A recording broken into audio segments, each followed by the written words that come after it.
Mari kita lihat lebih jauh lagi mengenai surface plasmon resonance. Ketika metal dirubah ke ukuran nano, perubahan sifat optik tidak lagi disebabkan oleh quantum confinement seperti yang terjadi pada quantum dot, tetapi lebih karena terjadinya surface plasmon resonance. Surface plasmon resonance ini pertama kali ditemukan atau pada tahun 1908, di mana jika elektron bebas pada metal berinteraksi dengan cahaya, elektron-elektron ini akan berosilasi secara kolektif. Yang ini disebut juga sebagai surface plasmon. Jadi surface plasmon ini hanya ada pada material yang memiliki elektron bebas atau awan elektron yang sering kita temukan pada logam. Jadi kita ulang lagi, jadi plasma itu adalah elektron bebas ya, elektron bebas yang berosilasi, yang biasanya osilasinya terjadi pada frekuensi optik, jadi sehingga dan kemudian plasma ini hanya ada pada metal ya, di mana elektron pada metal itu tidak terikat dengan kuat ya pada inti atomnya. Jadi sebelumnya jika kita punya atom seperti ini, jadi elektron di sekitar inti atom ini dapat bergerak pindah-pindah ya. Jadi ini yang disebut dengan awan elektron. Jadi ini elektron ini osilasi ini bukan dari satu elektron tapi banyak elektron. Jadi ini osilasinya kolektif. Jadi bareng-bareng karena elektron bebas di metal itu banyak, dan pada frekuensi tertentu ada plasma frekuensi yang spesifik pada material tertentu. Jadi pada plasma frekuensi ini osilasinya lebih kuat gitu. Sedangkan kalau surface plasmon adalah plasmon yang berada di permukaan metal, dan biasanya surface plasmon ini terconfine pada surface saja terjadinya. Yang terjadi pada surface plasmon resonance adalah ketika awan elektron bebas ini terosilasi ya pada permukaan logam seperti yang digambarkan di sini, dia bergerak naik turun gitu. Terus ada cahaya yang datang ya.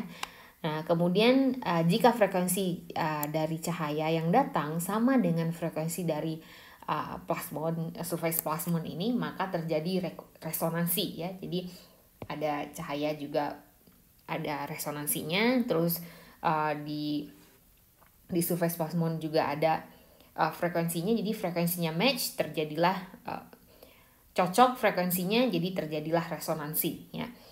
Peristiwa resonansi antara cahaya dengan surface plasmon inilah yang kita sebut dengan surface plasmon resonance.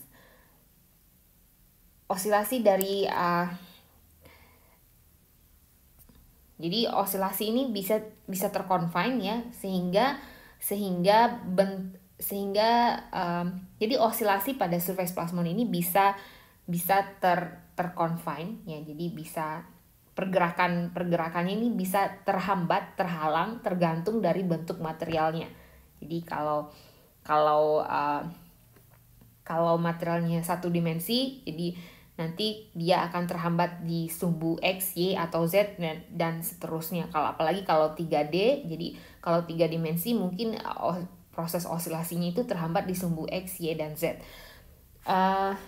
Dan dia juga memiliki energi, jadi ketika kita memperkecil ukuran logam tersebut, jadi yang terjadi adalah peristiwa resonansi akan semakin kuat ya, sehingga energinya semakin tinggi. Dan ingat, frekuensi dan panjang gelombang itu berbanding terbalik.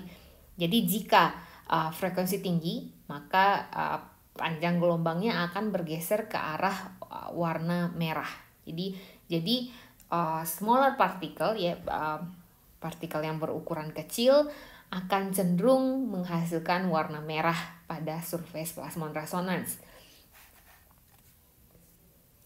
Jadi ini ringkasan yang sudah kita balik lagi ke sini.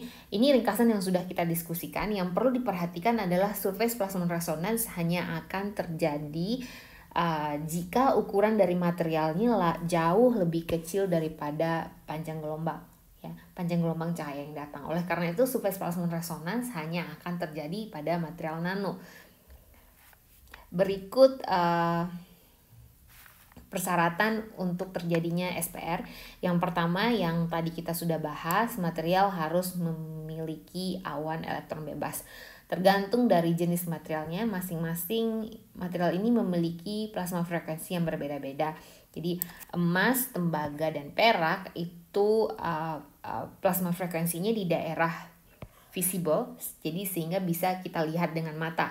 Sedangkan untuk timbal, indium, merkuri, tin, dan kadmium itu plasma frekuensinya di daerah UV, jadi sehingga tidak bisa kita lihat warnanya. Syarat yang kedua adalah permukaan tempat terjadinya SPR. Jadi SPR ini surface plasmon ya, jadi tergantung dari permukaannya. Jadi di permukaan tempat terjadinya SPR ini harus dalam skala nano. Apakah dia berbentuk film seperti ini ya, flat surface, thin film, atau berbentuk nanopartikel.